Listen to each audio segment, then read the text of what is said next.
Hello दोस्तों, क्या आपको पता है कि आपका ब्लड ग्रुप कौन सा है?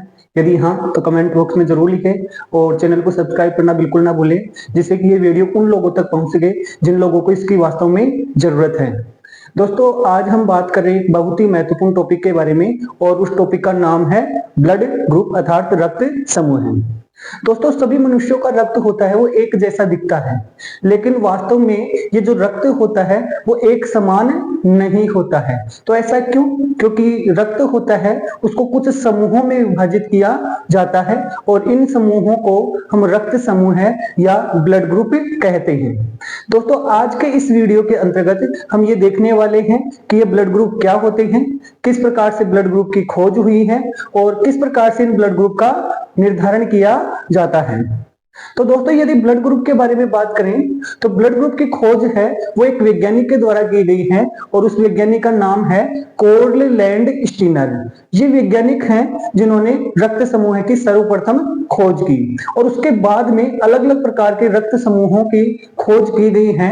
लेकिन उन रक्त समूहों में सबसे जो मुख्य रक्त समूह हैं वो हैं दो प्रकार के रक्त समूह तंत्र, जिसमें हम कहते हैं एबीओ रक्त समूह तंत्र और एक कहते हैं हम आरएच रक्त समूह तंत्र। और इन्हीं दो तंत्रों की खोज है वो कोर्ललैंड स्टीनर और उनके सहयोगियों के द्वारा की गई है।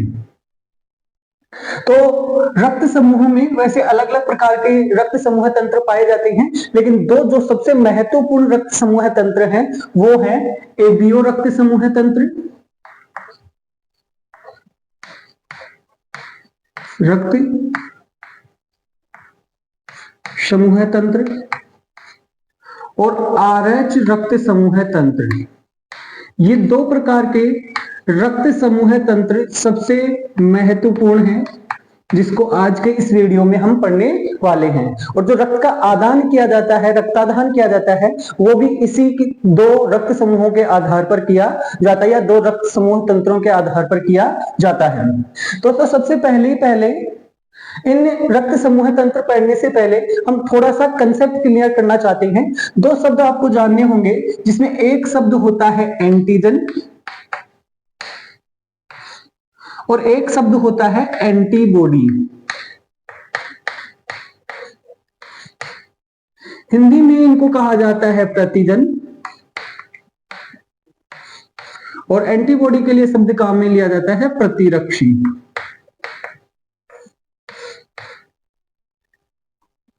तो दोस्तों, जो एंटीजन होते हैं वो क्या होते हैं?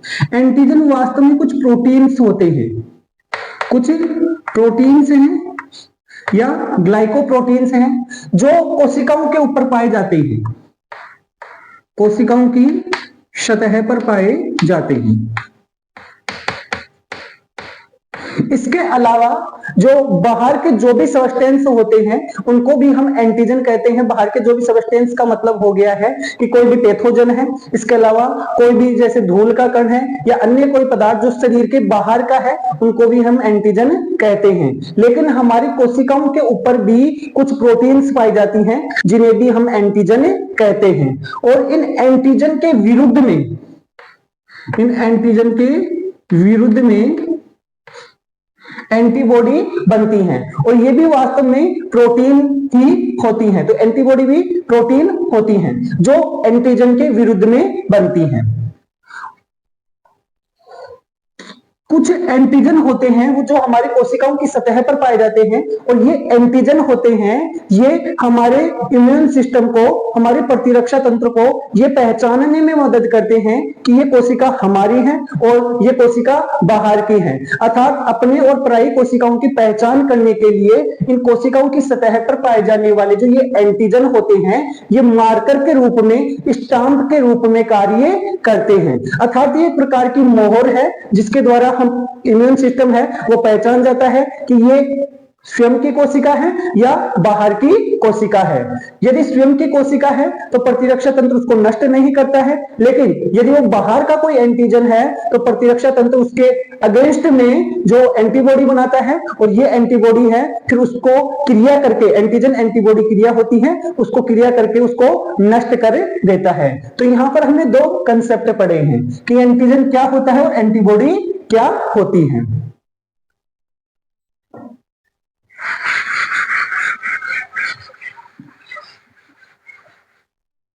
दोस्तों अब बात करते हैं हम एबीओ रक्त समूह तंत्र की।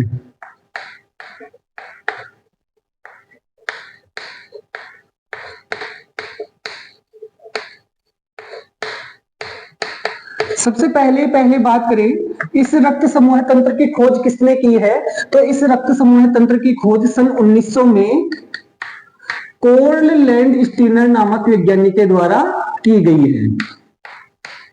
कोर्ल लैंड स्टीनर नामक वैज्ञानिक के द्वारा इस रक्त समूह तंत्र की खोज की गई है। और कोई भी रक्त समूह होता है वो किस आधार पर निर्धारित किया जाता है, आपको पता होना चाहिए। रक्त समूह होते हैं वो आरबीसी की सतह पर, आरबीसी की सतह पर उपस्थित एंटीजन के आधार पर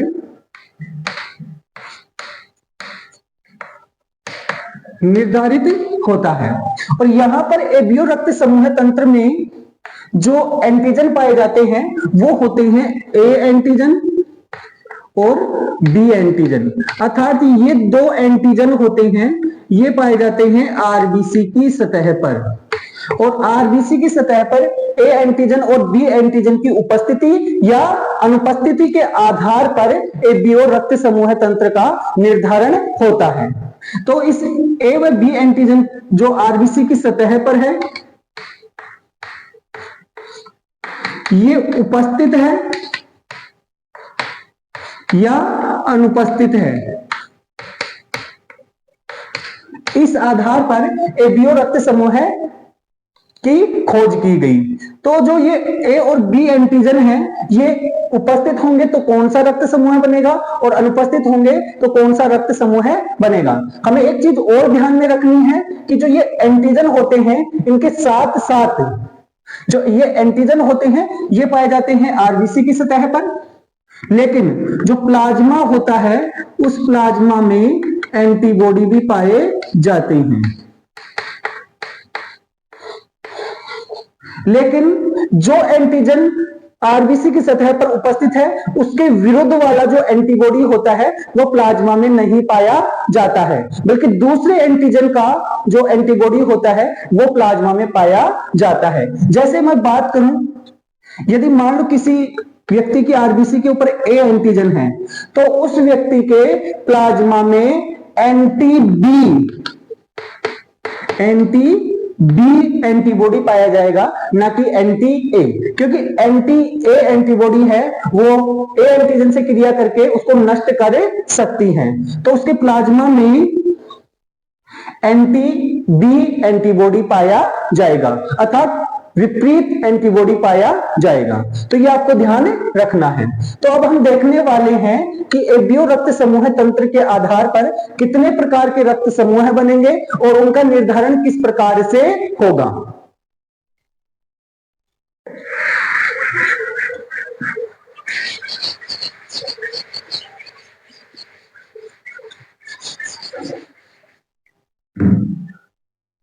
दोस्तों जो रक्त समूह है उसका निर्धारण होता है वो आरबीसी की सतह पर उपस्थित एंटीजन के आधार पर होता है। तो सबसे पहले हम देखेंगे कि आरबीसी की सतह पर कौन सा एंटीजन है। आरबीसी की सतह पर एंटीजन, इसके बाद में हमें देखना है कि प्लाज्मा में एंटीबॉडी कौन सा है। प्लाज्मा में एंटीबॉडी, और फिर उसके आधार पर उसका रक्त समूह कौन सा बनेगा। रक्त समूह अर्थात ब्लड ग्रुप, ये कौन सा बनेगा। तो मान लो ऐसा व्यक्ति है जिसकी आरबीसी के ऊपर ए एंटीजन उपस्थित है, अर्थात एंटीजन ए पाया जाता है, तो हमें पता है कि उसके प्लाज्मा में इसके विपरीत वाला एंटीबॉडी होगा, मतलब बी वाला एंटीबॉडी होगा, अर्थात एंटी बी एंटीबॉडी उस व्यक्ति के प्लाज्मा में पाया जाएगा। और क्योंकि हमें पता है आरबीसी की सतह पर ए एंटीजन है तो उस व्यक्ति का जो रक्त समूह हो जाएगा वो हो जाएगा ए। इसी प्रकार से मान लो किसी व्यक्ति की आरबीसी के ऊपर बी एंटीजन है, तो उस व्यक्ति के प्लाज्मा में जो एंटीबॉडी होगी वो होगी एंटी ए, और उस व्यक्ति का रक्त समूह हो जाएगा वो हो जाएगा बी। इसी प्रकार से यदि मान लो किसी व्यक्ति की आरबीसी के ऊपर ए व बी एंटीजन दोनों ही उपस्थित हैं, तो फिर उस व्यक्ति के प्लाज्मा में ना तो ए एंटीबॉडी हो सकती है और ना ही बी एंटीबॉडी हो सकती है, क्योंकि अगर ए एंटीबॉडी होगी तो ए एंटीजन से क्रिया कर लेगी, अगर बी एंटीबॉडी होगी तो बी एंटीजन से क्रिया कर लेगी। इस कारण दोनों में से कोई भी एंटीबॉडी यहां पर नहीं पाई जाती है, और इस प्रकार से इस व्यक्ति का जो रक्त समूह होगा वो हो जाएगा ए बी। और लास्ट में यदि हम देखें, मान लो कोई ऐसा व्यक्ति है जिसके आरबीसी के ऊपर ना तो ए एंटीजन उपस्थित है और ना ही बी एंटीजन उपस्थित है, अर्थात कोई सा भी एंटीजन उपस्थित नहीं है, तो उस व्यक्ति के प्लाज्मा में कौन से एंटीबॉडी पाए जाएंगे? यदि मैं आपसे पूछूं तो आप क्या बताओगे? तो आपको पता होना चाहिए, अभी हमने देखा है कि ना तो यहां पर ए एंटीजन है और ना ही बी एंटीजन, अर्थात ए एंटीबॉडी भी होगी व एंटी बी एंटीबॉडी भी पाई जाएगी, और इस प्रकार के व्यक्ति होगा उसका रक्त समूह हो जाएगा O। तो ये एबीओ रक्त समूह तंत्र होता है, उसमें ए और बी एंटीजन की उपस्थिति और अनुपस्थिति के आधार पर ये 4 प्रकार के रक्त समूह होते हैं, ये बन जाते हैं। 4 प्रकार के रक्त समूह होते हैं, ए बी, ए बी और ओ। तो ये 4 प्रकार के रक्त समूह बनते हैं जो ए व बी एंटीजन के आधार पे बनते हैं, और इस आधार पर बनने वाले रक्त समूहों को हम एबीओ रक्त समूह कहते हैं। तो ये था पहला रक्त समूह तंत्र। अब दोस्तों इसके बाद में हम पढ़ने वाले हैं आरएच रक्त समूह तंत्र। आरएच होता है, ये भी एक प्रकार का एंटीजन है, और इसकी खोज है वो बाद में की गई 1940 के आसपास, और इसकी खोज भी कोल लैंड स्टीनर और उसके साथी विनर के द्वारा की गई। कहने का मतलब कोल लैंड स्टीनर और विनर के द्वारा आरएच रक्त समूह तंत्र की खोज की गई है। तो अब हम देखने वाले हैं आरएच रक्त समूह तंत्र।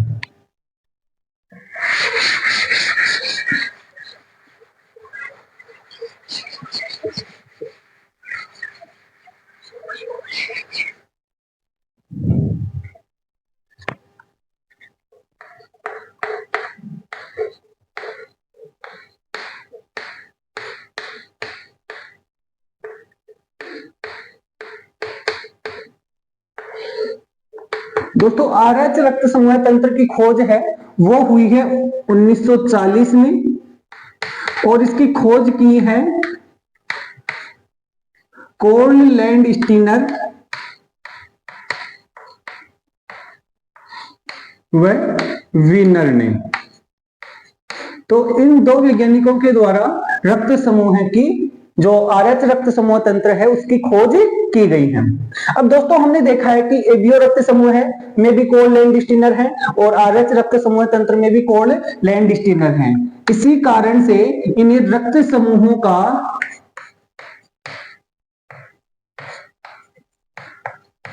जनक कहते हैं, फादर ऑफ ब्लड ग्रुप कहा जाता है कोल लैंड स्टीनर को।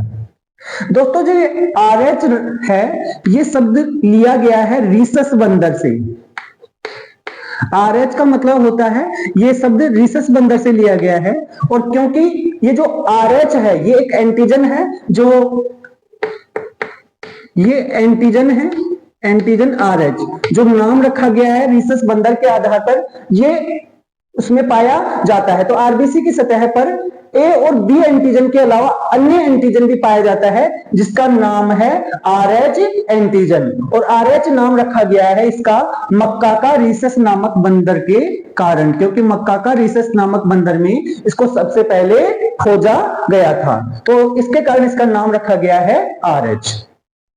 अब ये आरएच एंटीजन है ये किसी व्यक्ति में उपस्थित हो सकता है और किसी व्यक्ति में अनुपस्थित हो सकता है। तो जिस व्यक्ति में ये आरएच एंटीजन होता है ये उपस्थित होता है उस व्यक्ति को बोला जाता है RH पॉजिटिव। और जिस व्यक्ति की आरबीसी की सतह पर ये RH एंटीजन होता है, ये अनुपस्थित होता है, RH एंटीजन होता है, वो अनुपस्थित होता है, तो उस व्यक्ति को बोला जाता है RH नेगेटिव। तो इस प्रकार से ये RH एंटीजन की उपस्थिति के आधार पर दो प्रकार के रक्त समूह और बन गए हैं, RH पॉजिटिव और RH नेगेटिव। दोस्तों यदि हम भारत के बारे में बात करें तो यहां पर ज्यादातर मनुष्य ऐसे हैं जिनकी आरबीसी के ऊपर RH एंटीजन पाया जाता है और इस कारण वो RH पॉजिटिव होते हैं। तो लगभग 80% भारतीय हैं, लगभग 80% भारतीय ऐसे हैं जो RH पॉजिटिव होते हैं और शेष रहे 20% वो RH नेगेटिव होते हैं। तो इस आधार पर पॉजिटिव और नेगेटिव हो जाते हैं। यदि हम एबीओ रक्त समूह को और RH को दोनों को एक साथ मिला दें तो कितने प्रकार के रक्त समूह बने जाएंगे। जैसे मान लो किसी व्यक्ति के आरबीसी के ऊपर A एंटीजन भी है और RH एंटीजन भी है, तो उस व्यक्ति का रक्त समूह क्या बन जाएगा, उस व्यक्ति का रक्त समूह हो जाएगा A पॉजिटिव। इसी प्रकार से मान लो A एंटीजन तो है लेकिन RH एंटीजन अनुपस्थित है, तो उस व्यक्ति का रक्त समूह हो जाएगा A नेगेटिव। इसी प्रकार से B में, AB में और O में रक्त समूह बने जाते हैं। तो इस प्रकार से यदि हम दोनों को मिलाकर देखें तो कितने प्रकार के रक्त समूह बनेंगे। मान लो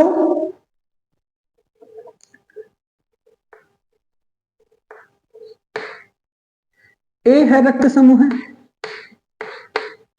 रक्त समूह था A और RH देखें वो है पॉजिटिव, तो उस व्यक्ति का रक्त समूह हो जाएगा A पॉजिटिव।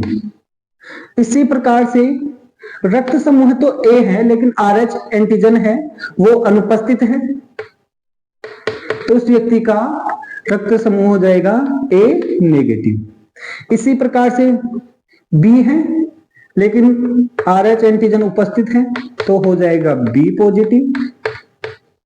और इसी प्रकार से एंटीजन B तो उपस्थित है लेकिन RH अनुपस्थित है, तो उस व्यक्ति का रक्त समूह हो जाएगा B नेगेटिव। यदि हम देखें A और B के लिए देख लिया, अगर हम AB के लिए देखें, मान लो AB एंटीजन उपस्थित है और RH एंटीजन भी उपस्थित है, तो उस व्यक्ति का रक्त समूह हो जाएगा AB पॉजिटिव। मान लो AB एंटीजन दोनों तो हैं लेकिन RH एंटीजन अनुपस्थित है, तो उस व्यक्ति का रक्त समूह हो जाएगा AB नेगेटिव। इसी प्रकार से यदि हम देखें O मतलब कोई भी एंटीजन नहीं है लेकिन RH एंटीजन उपस्थित है, तो उस व्यक्ति के रक्त समूह होगा वो हो जाएगा O पॉजिटिव। और मान लो ना A एंटीजन है ना B एंटीजन है और ना ही RH एंटीजन है, तो उस व्यक्ति का रक्त समूह होगा वो होगा O नेगेटिव। दोस्तों आपको पता होना चाहिए कि जो ये RH एंटीजन होता है इसके विरुद्ध कोई भी प्राकृतिक एंटीबॉडी होता है वो व्यक्ति के प्लाज्मा में नहीं पाया जाता है। तो यहां पर आपको एक बात ध्यान रखनी है कि RH एंटीजन के विरुद्ध, RH एंटीजन के विरुद्ध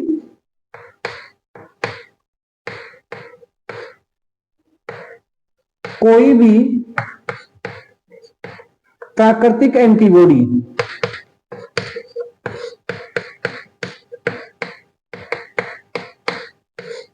प्लाज्मा में नहीं पाई जाती है।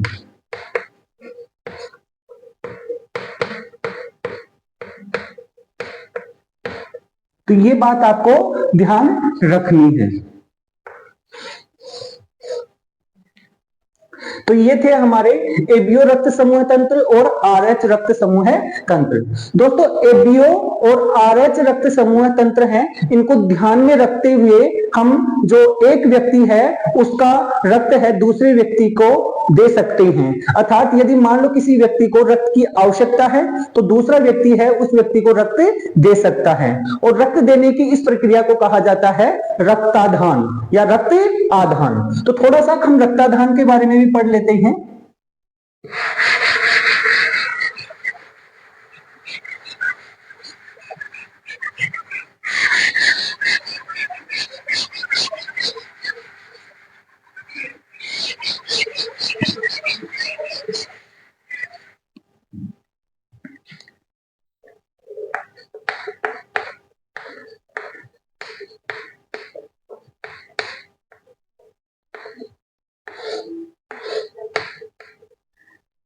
रक्तदान मतलब ब्लड डोनेशन।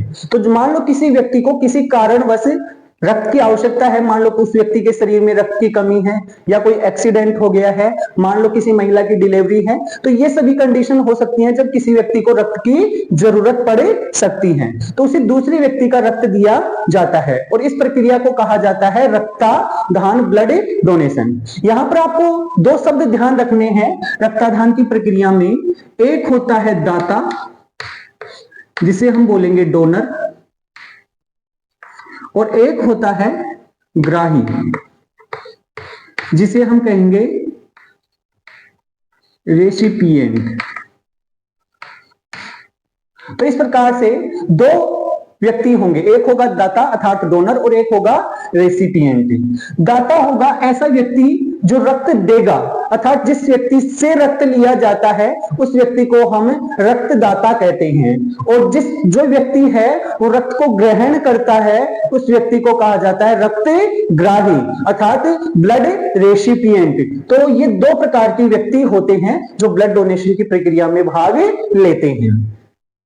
आपको ध्यान रखना है कि जो ये ग्राही होता है उसके शरीर का इम्यून सिस्टम काम करता है और इसके कारण से हम ग्राही को वह रक्त नहीं दे सकते हैं जिसका एंटीबॉडी उस व्यक्ति के पास उपस्थित है अर्थात ग्राही के पास उपस्थित है। मान लो हम देखेंगे कि मान लो कोई व्यक्ति है जिसका रक्त समूह है ए, तो उस व्यक्ति के शरीर के अंदर या प्लाज्मा में एंटी-बी एंटीबॉडी उपस्थित है, तो उस व्यक्ति को हम ऐसे व्यक्ति का रक्त नहीं दे सकते हैं जिस व्यक्ति की आरबीसी के ऊपर बी एंटीजन पाया जाता है, क्योंकि वो बी एंटीजन है, वो उसके शरीर में जाते ही उसका जो एंटीबॉडी है उसके साथ क्रिया करेगा और क्रिया करने के पश्चात एंटीजन एंटीबॉडी की क्रिया होगी और एंटीजन एंटीबॉडी की क्रिया होने के पश्चात जो रक्त है वो जम सकता है जिसे हम बोलते हैं एग्लूटिनेशन। तो ये एग्लूटिनेशन की प्रक्रिया के कारण वो रक्त जम जाता है और उस व्यक्ति की मृत्यु हो सकती है। तो ये हमें ध्यान रखना है। तो कौन सा व्यक्ति किसको रक्त दे सकता है और किससे रक्त ले सकता है वो हम देखने वाले हैं। मान लो ये इस तरफ हम लिखेंगे रक्त समूह को, यहां वो रक्तदाता के रूप में और यहां पर वो ग्राही के रूप में। तो हमने देखा है 4 प्रकार के रक्त समूह हैं, ए बी, ए बी और ओ। तो ये किस किस ए रक्त समूह वाला व्यक्ति है वो किस किस को रक्त दे सकता है, तो ये उस व्यक्ति को रक्त दे सकता है जिसके पास एंटी ए एंटीबॉडी उपस्थित नहीं है, उस व्यक्ति को ये रक्त दे सकता है। तो एक तो ए रक्त समूह के पास एंटी ए एंटीबॉडी उपस्थित नहीं है और बी वाले के पास है, ए बी वाले के पास भी कोई एंटीबॉडी उपस्थित नहीं है, तो ए को रक्त दे सकता है और ए बी को दे सकता है। ओ को ये नहीं दे सकता क्योंकि ओ के पास एंटी ए एंटीबॉडी पाई जाती है। इसी प्रकार से यदि हम बी का देखें तो ये बी ब्लड ग्रुप वाले व्यक्ति को रक्त दे सकता है और ए बी को रक्त दे सकता है। इसी प्रकार से ए बी रक्त समूह वाला व्यक्ति है, इसके पास ए एंटीजन भी है और बी एंटीजन भी है, तो ये किस किस को रक्त दे सकता है, ए बी को दे सकता है, केवल और केवल ए बी है जिसको ये रक्त दे सकता है, क्योंकि ए के पास है एंटी ए एंटीबॉडी है, बी के पास है एंटी बी एंटीबॉडी है, और ओ के पास ए भी उपस्थित है और एंटीबॉडी बी भी उपस्थित है। तो ये किसी भी व्यक्ति को रक्त नहीं दे सकता, केवल और केवल ए बी वाले को रक्त दे सकता है। इसी प्रकार से और रक्त समूह वाला व्यक्ति है, किस किस को रक्त दे सकता है, क्योंकि इसके पास कोई एंटीजन नहीं है तो ये किसी भी एंटीबॉडी के साथ इसकी क्रिया नहीं होगी। तो ये ए रक्त समूह वाले को भी रक्त दे सकता है, बी को भी दे सकता है, ए बी को भी दे सकता है और ओ को भी दे सकता है। तो दोस्तों ये थे दाता के रूप में। यदि ए रक्त समूह वाले व्यक्ति को रक्त ग्रहण करना हो तो किस किस से ले सकता है, तो ये ए से ले सकता है और साथ साथ में ओ से भी ले सकता है। इसी प्रकार से बी वाला देखें तो बी से ले सकता है, ओ से ले सकता है। ए बी वाला देखें तो ए बी से ले सकता है और ओ से भी ले सकता है। ओ वाला देखें तो ये केवल और केवल ओ रक्त समूह वाले व्यक्ति से ही रक्त ले सकता है। तो ये हमने देखा है कि रक्तदान की प्रक्रिया में कौन सा रक्त समूह वाला व्यक्ति है, कौन से को रक्त दे सकता है अर्थात दाता के रूप में, और कौन से व्यक्ति से रक्त ले सकता है अर्थात ग्राही के रूप में। दोस्तों यहां पर यदि आपने देखा हो तो एक तो जो रक्त समूह ओ होता है ये दाता के रूप में ए रक्त समूह वाले व्यक्ति को भी रक्त दे सकता है, बी को भी दे सकता है, ए बी को भी दे सकता है और ओ को भी दे सकता है, क्योंकि ये सभी रक्त समूह वाले व्यक्तियों को रक्त दे सकता है। इस कारण से जो रक्त समूह है ओ होता है, रक्त समूह ओ होता है, इसे हम कहते हैं सर्वदाता, इसे कहा जाता है सर्वदाता। और जो रक्त समूह है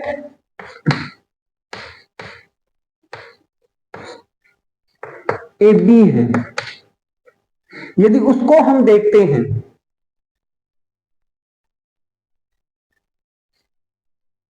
ए बी रक्त समूह है, तो ए बी रक्त समूह वाला व्यक्ति ए बी से रक्त ले सकता है, ओ से रक्त ले सकता है, ए से रक्त ले सकता है और बी से भी रक्त ले सकता है, क्योंकि इसके पास कोई एंटीबॉडी उपस्थित नहीं होता है। ए बी वाले रक्त समूह के पास कोई एंटीबॉडी उपस्थित नहीं हो सकता है, तो ए बी से भी रक्त ले सकता है, ओ से भी ले सकता है, ए से भी ले सकता है और ए बी से भी ले सकता है। इसी कारण रक्त समूह होता है ए बी, उसे हम कहते हैं सर्वग्राही, उसे हम सर्वग्राही। तो रक्त समूह ओ है वो है यूनिवर्सल डोनर और रक्त समूह ए बी है वो है यूनिवर्सल रेसिपिएंट। तो इस प्रकार से रक्तदान की प्रक्रिया में रक्त देते समय और रक्त लेते समय रक्त समूह का ध्यान रखना बहुत ही महत्वपूर्ण है। तो दोस्तों आप सभी को ये वीडियो कैसा लगा? यदि अच्छा लगता है तो इस वीडियो को लाइक कीजिए और चैनल को सब्सक्राइब करना बिल्कुल ना भूलें। धन्यवाद।